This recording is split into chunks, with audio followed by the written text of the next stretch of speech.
ഈ Palakkad ലോകസഭയിലും നിയമസഭയിലും ward election ആയാലും ഈ BJPക്ക് മറ്റൊരു സ്ഥാനാർത്ഥിയെ കിട്ടാത്തത് കൊണ്ടാണ് തോൽക്കാൻ വേണ്ടി നിർത്തുന്ന സ്ഥാനാർത്ഥിയാണോ പാലക്കാട് ശ്രീ കൃഷ്ണകുമാറായി മാറിയത് എന്ന് BJP പ്രതിനിധി ഒന്ന് പറഞ്ഞാൽ വളരെ നന്നായിരിക്കും. മറുപടി പറയട്ടെ. പറഞ്ഞോ. ഇവിടെ ചോദ്യം ചോദിച്ചാൽ കോൺഗ്രസിന്റെ പ്രതിനിധിയാണെന്ന് ഞാൻ വിചാരിക്കുന്നുണ്ട്, കോൺഗ്രസ് പ്രവർത്തകനാണെന്ന് വിചാരിക്കുന്നുണ്ട്. അല്ല പറയട്ടെ ഉത്തരം പറയണ്ടല്ലോ. ജമാൽക്ക് എന്തിനാ പഠിക്കണേ?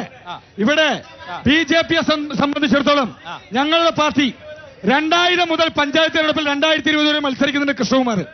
അവിടെ ഇവരുടെ നഗരസഭാ ചെയർമാനെ വരെ അദ്ദേഹത്തിന്റെ വാർഡിൽ പോയി പരാജയപ്പെടുത്തിയ ആളാണ് കൃഷ്ണകുമാർ. പിന്നെ BJPക്ക് ആരെ സ്ഥാനാർത്ഥിയാക്കണമെന്ന് നല്ല ബോധ്യമുണ്ട്. നിങ്ങൾക്ക് വേണമെങ്കിൽ സുഡാപ്പികളെയോ തീവ്രവാദികളെയോ ഭീകരവാദികളെയോ നിങ്ങൾ സ്ഥാനാർത്ഥിയാക്കാം. BJP സ്ഥാനാർത്ഥിയാക്കേണ്ടത് ആരെയാണെന്ന് BJP തീരുമാനിക്കും. നിങ്ങൾ തീരുമാനിക്കണ്ട.